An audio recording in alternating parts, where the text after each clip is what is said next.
And we're back with the Ork Transports 101 Waaaghtaktiks.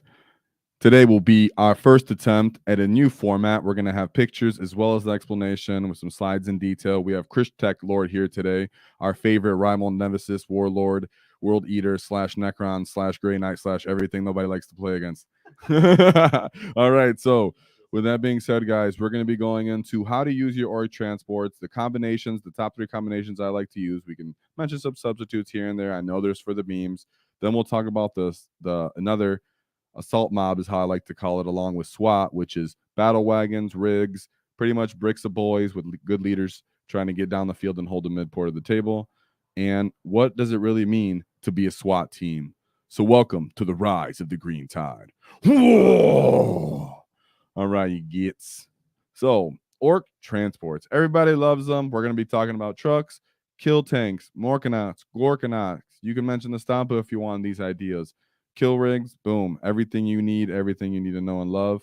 So let's get into it, boys. What is the SWAT team?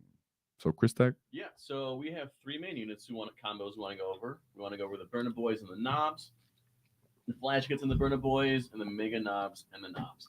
And the big thing about all these units is they're all good, even without a leader. Of course, if you have that extra space, say you have 11 out spot with the Meganobz and the Nobz, you can always add a War Boss to that unit.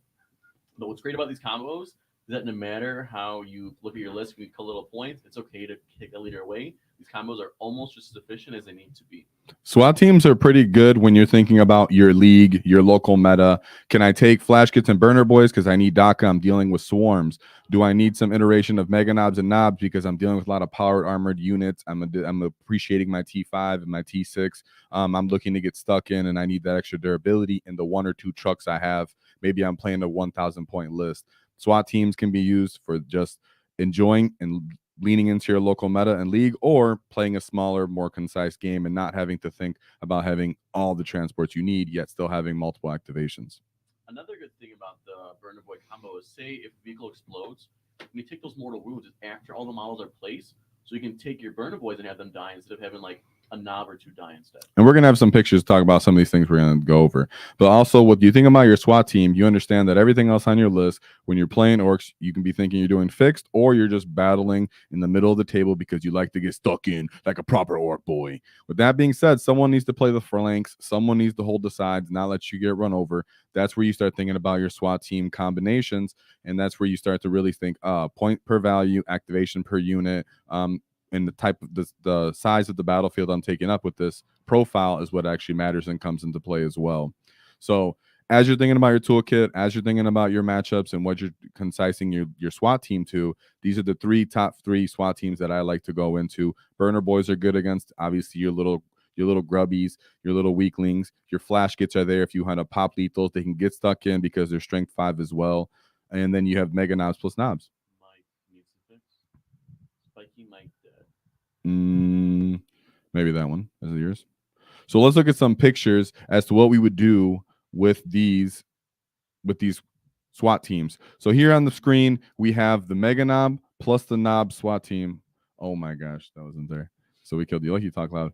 So Christian's mic was turned off for a second. All right, can you hear me guys now? Yeah. Testing. Okay, so with Christian's mic team, with this SWAT team on screen, we have the Meganobz plus Nobz combination. In this regard, you're just using it for the Meganobz to get in the way screen, not allow for the counter charge if the enemy has anti-battery weapons, and will shoot down the trucks that we have. Thank you, Jay, by the way. We greatly appreciate you guys. I messed up on that with the sound check. So with this, you say, hey, I got my guys in place. You can substitute these. Obviously, Outriders aren't that powerful. Pretend they're enemy. You can pretend it's an Ork matchup and other squigs. You can assume these are Thunderwolf cavalry. Whatever it may be, you take the Meganobz and you prepare for the counter charge, and you hope to actually hold them in place so maybe your Nobz can get their own counter charge and not be tagged after somebody does some shooting and takes that truck out of place. But let's say they make the charge because you decide you didn't disembark, you didn't get in the way, and they decide to tag you and they decided to wrap you. In this picture, we have Meganobz, but let's say those were Burna Boyz. This was a SWAT team of Burna Boyz and Nobz instead. Because if they were just Meganobz, you would just countercharge here, of course, because I like kill saws. But if these were Burna Boyz on screen for your SWAT team with 5 Nobz still inside this truck, keep in mind, what you would do here is keep your 5 Burna Boyz out, put them on the objective, try to continue to out OC the enemy. Maybe this isn't your strong flank and you're trying to hold it, and you know that this enemy unit, if it's not Outriders, maybe they get lucky and they still pop it, but the enemy unit is going to pop this truck. With that foresight, you put your Meganobz / Burna Boyz out in the way. You stop yourself from being able to disembark from here willingly if your enemy destroys this transport. So, Christian, what does that mean if you end up having to be forced to disembark, but you don't have the space between the building, your own units, and the enemy models? Yeah, that means you get to use the rule called emergency disembark. So that doubles your distance that you can be from the truck. So instead of 3 inches, you get up to 6 inches to escape. And the only difference is now you have to do a emergency test. So it's kind of like when a vehicle blows up, but this time it's a 1, 2, or 3, and you take a mortal wound for the emergency disembark. So yeah, sorry, I quit you off. Yeah, so the whole point of this is that you can actually move block yourself to give yourself more space with the unit that gets out. So it's another thing that you can say is like 40k is always one in the movement phase. So this is an extension of that, even though it's out of phase movement, basically. And in this picture, remind you, this is if your Meganobz are countercharging. Let's say the truck just got blown up, you're disembarking. This is how it would look for you. You take your knobs, you've given yourself 6 inches. You're now out of engagement range of that unit that popped your truck.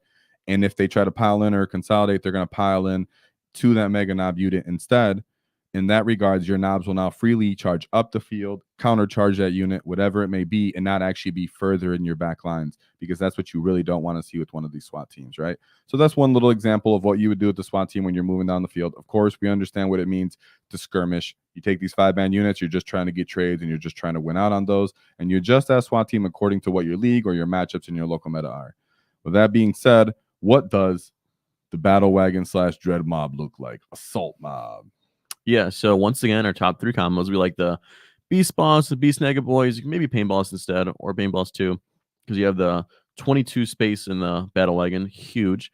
Or you can take a Nob with a Wall Banner, War Boss, and 20 Boys. That's a really fun combo. And that's a combo you might have seen maybe at like LVO with the Nob and Wall Banner and the Boys. Really good movement, especially from coming out of the transport, the extra 3 inches. It's basically like a plus 3 inch to charge. And that's a great way just to look at transports. Just, if anything, worst case scenario, plus 3 inches to charge. We'll show you some pictures exactly what we're talking about, how you would move this unit around the field, because I know some people might be intimidated and not know how it looks. When you actually see how much space it takes up on the field, you start to really appreciate how that unit looks.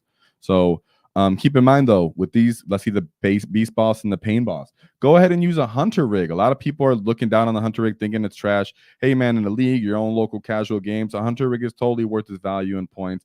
Oddly durable. Threat saturation, like you see on our first point right here. If you have trucks, mobs, other squigs, other mobs on the field, your kill rig, your hunter rig, not necessarily going to be targeted right away. Your Nob with Wall Banner obviously is going to go in your battle wagon. With your War Boss, I typically do advise you do use Follow Me Lads. Cunning but Brutal, like Sean Layden showed us, is very useful, because once that unit gets up the field, because when you disembark from your transport, you cannot call the wall from your Wall Banner while you're inside that transport, meaning you're probably relying on your army-wide wall that turn that you've disembarked from your battle wagon. So when you get stuck in that first time, having Cunning but Brutal is great, because when you call the wall the second turn, more of a defensive action protocol, or possibly to cover more space, you have Cunning but Brutal really take advantage of that possible turn 3 wall coming from your Nob with Wall Banner. So as in for enhancements, you could put that on there as well. That's exactly what Sean Nader did. It's super useful. Other people copied it, and it was great too. Yeah, so this Big Mac 5 Meganobz and Boys combo, Eddie, as a Vox from the Ops, that seems kind of unique. What makes it so good or useful? So this is one of those units where, say you're dealing with an enemy that has indirect or has just a volume of fire that you're not trying to deal with, but you're not really trying to interact with directly in combat, right? Because the rest of your board is the rest of your saturation. This is more of a kind of an anchoring unit. You have the boys to act as more of a screen, running out, actually out OCing the unit while still disembarking from that battle wagon. But your Big Mac is actually what's there to hold its objective, either defensively through firepower or with heroic interventions and holding its ground, regenning units, bringing them back. So when the boys get out of that battle wagon, they can out OC the unit they need to on that side of the flank, because maybe the other flank, you decide to bring a hunter rig with 20 boys and a beast boss, or you decide to bring bricks of squig hog boys, or that's where your big scalpel unit of Nobz is, right? Maybe you're pushing with your anvil, you're really pushing that side of the field, and you decided, ooh, based off my deployment or based off these kind of matchup I have, I want to use this battle wagon as more of a defensive bus. Soak up firepower because I have a built-in armor of contempt, And then when I disembark, I can maybe show one of my Meganobz tail sticking out the end and draw more firepower, regen that Meganob in my following turn because they couldn't clear me in a full activation. So really, the Big Mech, Meganob, and 5 boys is actually more of an anchoring piece. So it's good that you called that out as from Christian's Vox from the Ops, right? So as we spoke, the assault mob is good for mid-table presence as it has mass board control and mass OC. Some of these armies, you're just going to be able to do that by tagging their transports, not letting them get where they need to be, and not letting them countercharging you how you want. Keep in mind the threat range of this, which we'll show you in the pictures following, is pretty silly when you really start to take all the little minute inches and stuff that comes into play here, right? And of course, you want that mob protection. You don't want to be getting hit with guard mortars that can compound because one mortar from the command squad hit you, and then now you get the pop strats based off that mortar, or you don't want to be getting with blast weapons from Tyranids. So in that, the battle wagon is actually a smaller profile in some ways. Keep your boys safe. Do you think you move on to the picks, Chris? Yeah, definitely. So, Chris, you want to go into that a little bit? Yeah, so this is a deployment. This is on GW terrain layout. This is terrain layout 3, I believe. Yeah. It's the whole point of this terrain layout is you have your battle wagon right at the edge of your deployment zone. And let's say you get bottom of turn. So the enemy might have screwed up a little bit out of their zone, but they think, oh, these are just some boys. They might have like a 6-inch movement, so they're not going to get too far. So this combo lets you to move those extra inches, get that distance you need to do, and reach out farther for an early just positioning or early just blockage, some OC, some primary score, just a little early benefit that allows you to commit just a little unit, not too pricey, but force your opponent to respond so they open up their threats for the rest of your army to counterattack. So here you see the unit disembarking. It's 3 inches, and how I would personally like to disembark it. I'm covering with the war boss, the knob with wall banner sticking into him, and then right underneath the tape measure, sorry you can't see him, is the actual knob of the unit. I put this trifecta of my power claws together as acting as a point unit as I'm moving up the field. You can see the units come in 2 ranks around the sides. This is more for beginner players. You can see how it actually with the battle wagon when you disembark. Yeah, I think, Eddie, that's a good call out. A common thing people just kind of forget to do when they disembark their models is where are the key models? Because what will happen, you'll see, is coherency issues become a thing where you want to keep the cool like weapon, but then you realize if I do so, I'm gonna lose 5 guys to coherency, bring me down to 6. You realize you left that tail out getting shot, but then your knob is one of those tail outs. You're like, oh, I got to pick up my knob now because I put him in the rear of my unit and I can't actually get stuck in with him. So that's why this is the actual example of if you're a newer person, this is kind of how it would look. If you're considering 3 inches, putting everybody in, and you're using that as your point. Whoa, and I just want to thank Zek Shucks 01 for a $5 the loyal chat. knob. Whoa, for Zach Shuck the boy. Speaking of Cut 'em Up Brutal, tomorrow I'm using 20 boys in a weird boy with custom booster blast. No, Cunning Bob Brutal. Cunning Bob Brutal, I knew that. Custom booster blast. I'm sorry, I'm used to like 9th where that was cool. The unit can fall back, teleport, and then shoot in charge. Yes, exactly. Thank Talking about you. trying to activate, do activation for actions possibly, because you can still fall back and shoot, which means you can fall back and do an action. Also, remember, you can always fall back and just throw a grenade. You know, you don't technically have to be eligible to shoot. You can just fall back, and because you have the grenade keyword, so you can fall back, shoot, throw a grenade, fall back, throw a grenade, do an action. So it gets kind of silly and outrageous when you have that many guys and that much possibility. And of course, shout out to Wicked Joe DeWall, one of our favorite Ork boys. Shout out to Wicked Joe at his first time at LVO. He got stuck in quite dirty with a bunch of different gets. So shout out to you. And I know he likes the mob as well. So here as we disembark, we move on. So let's say you had follow me, lads, because you listened to this video. Now you guys moved up the field. You moved 8 inches, possibly advanced. Let's say you got a nice 2-3 inch advance. Now you've ended up about 6 inches from this impulsor. You're thinking, I just need a 6-inch charge here, lads, to get stuck in. As you can see, I got a knob on the wall banner on his left, the knob on his right. Okay, so I'm thinking, where am I going to put these guys based off association? But let's say instead I rolled a 10-inch charge because I got lucky, and now I'm actually measuring which of these boys in my further ranks am I going to end up grabbing to start moving into range to pile in. And Christian, why would I be looking at the further back boys instead of just grabbing my war boss and moving them 10 inches right away? So because 10th is so glorious, they introduced this rule where you have to base models if you physically can to the unit you charge. So this allows us to almost move block ourselves to give us movement on our pile in and consolidate. So this is what it would look like. So you had some, you notice how the main characters, the war boss and the wall banner and the knob, they were in front, but they're not the unit that's based onto the impulsor. So that's tactically on purpose because it gives our other models in the unit more mobility when we can use it to almost like the benefit of a 9th edition charge. And so this kind of negates the nerf the 10th edition brought to the charge phase and allows us to move how we want to get the best out of our unit. So I took those boys that were further back. I moved them their 10 inches to actually get base to base. I intentionally left gaps in between all of those boys so I couldn't fit another 32 millimeter base there. That means now my boys that were in other spots that could move 10 inches cannot base to base. They could not reach where they could have previously because these boys are taking up their space. Therefore, they get to move a bit more freely where they want to move. So they look like to end up a bit more like this after rolling a 10-inch charge. So if you look at the top, I've now put my War Boss and my Nob directly into those Blade Guard veterans because they're within range. If I roll my 10-inch and pile in, I can touch them, or they'll be in range if I want them to be. But also, I can start tagging this transport. I'm within lethal range of Makari, as you can see, who's now moved up and advanced to the middle of the table. And I've stuck the Nob with Wall Banner. I've left him on the objective because he has multiple OC when he's on the objective. That way, if we get clapback or someone decides I'm going to try to tag this objective, maybe I'm a Necron, I'm trying to get I'm going to Necron and try to teleport to the back of this objective. Maybe I'm going to come in from reserves, whatever, and someone wants to tag, your Nob with Wall Banner being 5 OC during his Wall makes it so now this objective is silly amount of OC as well, sitting at 10, 12, 13 OC, while you're actually pushing a nice spear head into the enemy impulsor, enemy fighting combat unit. Your boys have it, and this could be, I mean, even a land raider if it's an Ork with Wall Banner, I mean, the Nob with boy unit, because you could end up popping Unbridled Carnage and start turning that lethal into lethal on 5s and sustain 5s, right?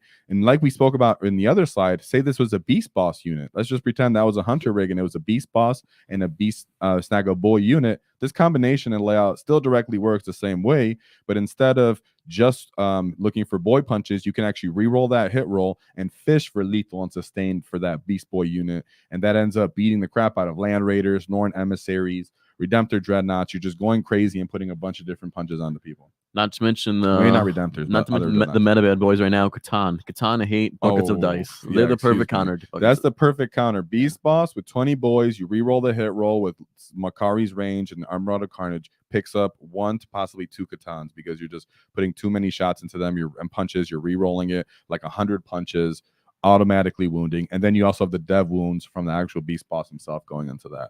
So it becomes silly and obnoxious, but this is kind of how that would end up looking. So you've now taken up this whole corner of the table. You've made this screen so people, if there's enemies that were behind that building, staging on the other side of that impulsor, they cannot move into gas. They can't get into him. It's hard to get line of sights with tanks or dreadnoughts, whatever wants to move over here. You've blocked off Thunderwolf cavalry, whatever it wants to be. Like Christian said, in the grand schemes of how much of the battlefield you've taken up here and how much of the objective you've taken in and the spearhead, the fact that this unit has cunning but brutal and it's going to have a 5-up and hard as nails possibly for this battle round and the enemy's battle round because you're going to pop wall again, this ends up being obnoxious and ends up being a big problematic thorn for someone's possibly 2 entire turns and shooting phases.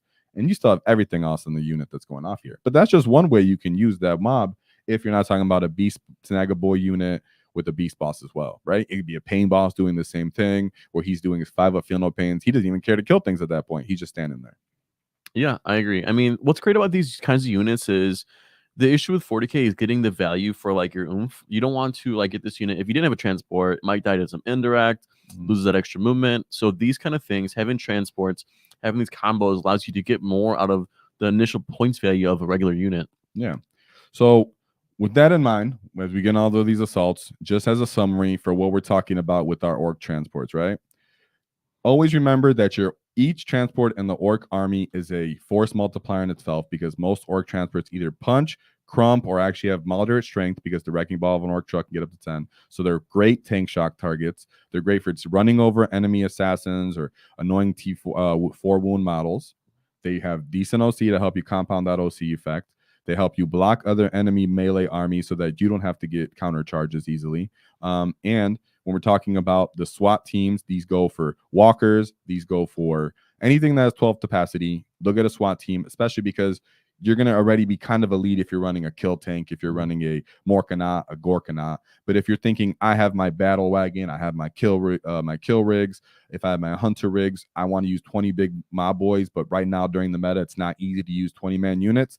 Consider these assault mobs because these are really fun, very useful, and been proven by multiple players on all over our channel that 20-man mobs can be used in a bunch of different ways and be optimal in every types of competitive battlefield, the casual, to leagues. Ooh, shout out No Fucks Given. No fucks given with 5 gifted memberships. Ooh, that's it, boy. Got stuck in, lad. I appreciate it. We appreciate it. It's all you. So all you get sitting in there like Danger High Volt with no membership. Leroy, I responded to you. You didn't get it either. Zach Shuck, I don't know if you became a boy yet, but of course, guys, collect those gifted memberships. You become a grot, you become a runt, you turn into a squig, you become a boy. I know there's a couple of you that are now boys in chat, like Wicked Joe. So you guys have already been evolving and getting bigger and growing. So eventually be a knob, a war boss, a dread, and then I have to start crumping you guys all over the world because I'll see you guys at Adepticon and we can get stuck in person. And of course, we have Ika Poe? Yes, I was like, see, someone else messed his name up too. So Ikabo with 5 gifted memberships. Wait, how do you say it then? Is it? I've said it so many ways that are all wrong. Ikoba, Ikanuma. I told him hit me up in Discord and let me know. He doesn't. He just keeps gifting memberships. Whoa! It just lets me struggle on stream. So I think that's a part of it, right? So we have another super chat. No Fucks Given again. $2 Oh, super Christian's chat. favorite. Christian, can you go over some heroic intervention use? Yes, actually. Okay, Christian loves it. I love it. As someone that uses the melee army, Christian's the whole reason why I named the Master of Executions the Master of Indirect Combat, guys. So I think the main thing with the melee army is their CP usage is way more crucial than a shooting army because there's 2 key strats you want to use. There's heroic and there's interrupt.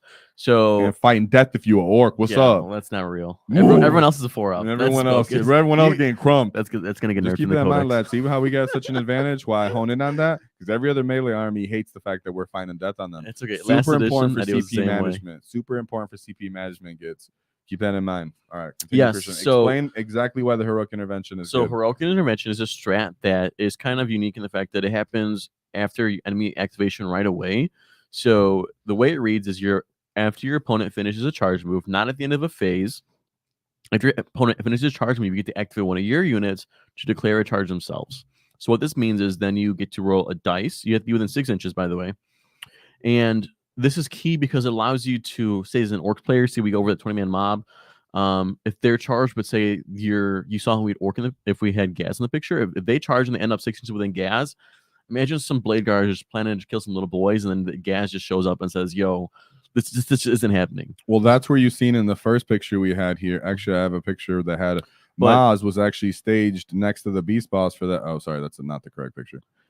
Right here is what Christian's talking about. If Maz is in play, where if someone would have come up and could have been able to come to the side, not directly through the middle, but if someone come to the flank of this battle wagon, Maz is there, he should be able to heroic intervention. If anyone ends up within 6 inches, within reason of him to reach, he can get a heroic intervention going off on there. Yeah, so besides being just like a counter threat to any of that charge, you can also use heroic as a counter to kind of deny someone else movement for another charge they might want to make. Yep. So say the enemy has 2 units they want to charge in.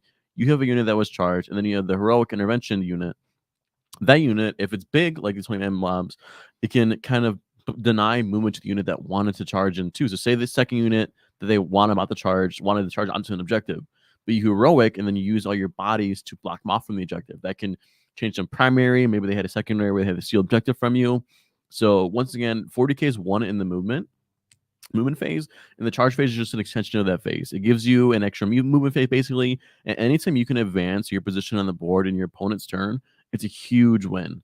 And one of Ork's greatest units that want to do heroic interventions would actually be Squig Hog Boys with Cunning But Brutal if you have their unit connected to that as well.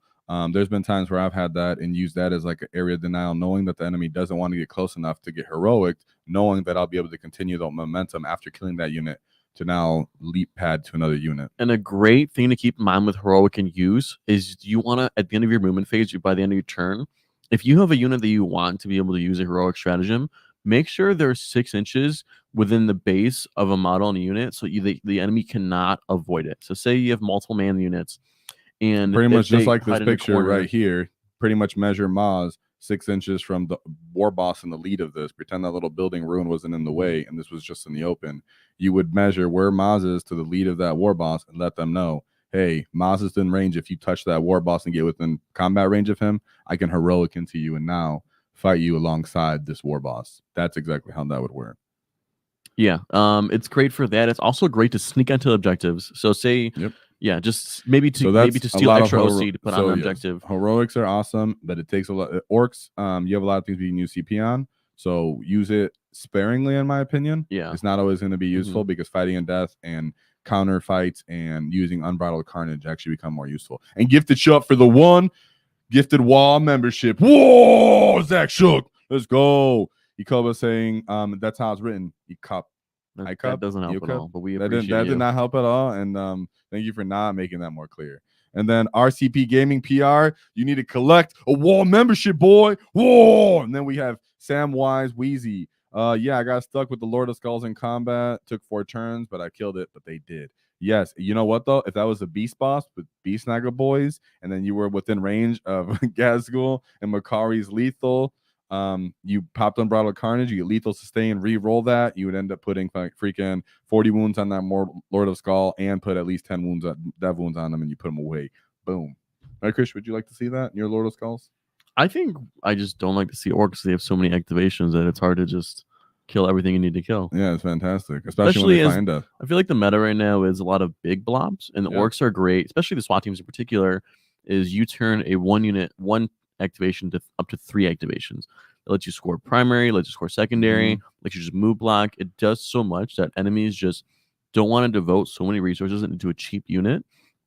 That it's just what orcs are good at. Just be bigger, just be a bigger board presence, be a bigger threat. Just extend your arms and make them say, "Come deal with me," and you can't avoid me. And one thing I should have also said now, thinking in hindsight, that I was when I was preparing for this video, is the SWAT team is actually good into other enemy transports, because other armies don't have the capacity that we do, so they're usually only bringing 1 6-man unit in their transport, where orcs can actually manipulate, tag that enemy transport, bait the enemy to get out and try to interact with them, then countercharge, fight in death. They could actually surround and wrap that enemy transport with these 2 different units that both make different charges. They can tag it with their transport in regard, use tank shock, because there's so many different ways that SWAT teams are better than most skirmish transport they run into. Yeah, I think it can all boil down to 2 is like the amount of OC and Ork transports is better than everyone else, so they're great for contesting objectives. Only what is it? The Leagues of Ultim Sagittars have OC3. No, I mean, consider the fact that it's 12 guys. In all the guys. So the whole combo is just a big. Even OC if they're brick. 1 OC guys, you're right. Even if they're single OC guys, it becomes a giant OC brick. It's just 12 OC and just running around for like 200 something points. Yeah, it can be less than that even. So it's pretty nice. Yeah. And then we have John Thacker. John Thacker again with the super chat. Let's go. So yeah, we really like Ork Transports. Everybody knows why they're powerful, but we want to talk about a couple different ways and units you can use them instead of just sticking 10 boys in them, instead of just sticking 10 knobs in them, instead of just sticking 2 different knob units with war bosses in them. There's a bunch of different things that you could end up doing with these transports and these SWAT teams that I just wanted to bring up to everybody's minds and attention. There's a data slate coming out next week, so if people end up getting taking increases and you don't like it, start looking at SWAT teams so you can still use the units you're already using, so you can still enjoy the models you already painted, because the meta is always flowing and everlasting, and orcs have the great ability to rise to the green tide. So Dread Clown, let's see what you got to say, boy. Chris? Yeah, so consider the following. Have Zodrig and Gretchen get in the truck, scout 6 inches, disembark the Gretchen, have your SWAT team walk up to the truck, get in, and you've added 6 extra inches. Yeah, it's a neat little combo, because basically it just means your scout team steals the scout from the Grots, which is actually pretty funny and think about it like that. That's a nice little addition. So thank you, Dread Clown. Always come up with fun little ideas, Dread Clown, in the Discord and in the chat. So is there anything else you guys want to say? You guys want to say mine? You guys feeling it? So I hope you guys appreciate it. We'll be doing more of these and better iterations of these. I'll be taking better pictures, hopefully getting little symbols and arrows so it's easier to follow. Maybe some little notes on there. So we can have direct explanations for what the little tips and tricks I'm trying to tell you guys how to play and manipulate the battlefield to how you want it to be. Because it's all about them war tactics. Wait, I think one thing we can go over too is, Eddie, how would you deploy these kinds of different vehicles, the trucks versus the battle wagons? I know you in the one example we had the battle wagon up on the edge, but do you always think it's good to use these as early game tools, or are they good also mid game tools also? So I think there's very rare, but there are situations, because there's never such thing as always. I don't believe in absolutes, but there are games where some enemies might end up being too hesitant. Let's say you have an Imperial Knight matchup where throwing this out into the middle of the game just gets it annihilated, and it doesn't really help you out necessarily. You just giving them the threat of I can do this sometimes might be enough to keep them back. As for where they end up, the SWAT teams are deliberately met for flanks. I do not think you should reserve these guys. I do not think you should do that with them. And as for the battle wagon and the rigs and all that, I still think that you should actually place those in the middle of the field. If you're going to get shot and disembarked, just do it behind a piece of terrain. Accept that, because that's sometimes how the game can be. So that doesn't mean all of a sudden the meta or this type of archetype doesn't work anymore. Sometimes they can get shot. Sometimes you get blown up because someone rolls too hot. That doesn't mean that this won't work, and that doesn't mean you need to be scared taking stuff like battle wagons or rigs. They've been proven to show that they can shine. Just put them behind cover. Put them where the unit that is getting disembarked, it's going to be battle shock, so it's not going to be able to fight in death. So just know that you don't want to get it to get countercharged, and if anything, try to take advantage of the 3 inches once they blow you up and place it where you're not going to get shot, and you can use those 3 inches to move further into each enemy line. So I actually think battle wagons, rigs, sit in the middle, and squigoths, stampas, stand there. The one time that I think SWAT teams could come in from reserves, but it might be too many points if you decide to bring it inside of a Morkanaut or a Gorkanaut. You can end up bringing a Gorkanaut from the side of the battlefield. How much are those units? As someone who doesn't 280. Know. Gorkanaut's 280. A Burna Boy unit is 60 points, and a Nobz unit is 105 points. So you'd be fine with that. You can bring in, if you really wanted to in that matchup, you could bring in a SWAT team within a Gorkanaut, mobs, or you could, like I said, even Meganobz, 3 Meganobz in there with some Nobz or some Burna Boys. You want to keep it cheap. You can bring some OC there. You can bring some potential for killing vermin and trash. Or you can just put Ludas in there and then drop the Ludas off on the side of the field, doing an action or a secondary and just scoring for you. Right? And then one other question I have is someone who doesn't play Orks. How does Kareen interact with explosions? Do you explode, move, and then get your guys out? So you Kareen, so you move, I believe, and then you explode, and then you get your guys out. And then how far do you move from Kareen? 6 inches? I believe it's David will read it, just be sure right now. I always do it in the game, but I don't want to miss quote because we've had it last edition too. It used to be 6. Yeah. But I'm pretty sure you move your movement. So let's see what this is. Truck with Scalpel, Nobz, War Boss, but I also have a wagon with 5 Storm Boys and a Grotz. That's awesome. Dude, I'm going to do something about Storm Boys because shout out to the big boss, but he said something about War Boss and it was fun. That's juicy. Yeah, it's a full move. Yeah, that's juicy. Because it used to be a 6, but it's pretty much a full models, move. Right? Yeah, dude, you move through enemy models. You flying truck through the air. You're flying truck. Yes. That's crazy. Yeah, I did that to the Eldar player. He was super sad. So something you could do is you can move the truck into a spot where you wouldn't be able to disembark, so you get the 6 inches. Yeah, it's super obnoxious when it happens. That's why it's lucky it happens on 6. Can you set a stream or make a video walking through some help and it gets us TTS gets? I'm not as proficient as TTS as someone like Tactical Tortoise, but he did videos on that, and you can find them in the Discord, and you can find a bunch of different gets, including me that play TTS and will play with you and actually help you get started on TTS in our Discord. So I won't have a video for that because Tactical Tortoise did it way more proficiently and better than I could right now. But you can learn from that, join us, and then we'll guide you into continuing to play that. And we have plenty of people who play regularly in our Discord. So, yes, Kareen does only happen if you roll an explode. Yes, it only happens if you explode. I wish it was automatic. That'd be so funny. Swigoth loaded with 9 Flashgitz and bad rugs. Truck on either side with the Snaggers and a Beast Boss and a War Boss with Nobz. Yeah, I think we also seen the Gargantuan Squigoth with Burna Boyz is super awesome. That's another great thing that people like to run there. How many Burna Boyz can you put in that thing?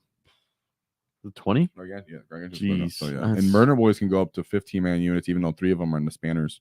Yeah, but last edition spanners were bad, but now they're actually not bad with the rockets. I mean, right? I like the rockets, right? Yeah. He said, run that down the middle. Exactly, boy. Get down the middle, boy, with gas. Yeah, normal full move. I'm learning Ork, so does Kareen work? Yeah, it's only on a 6.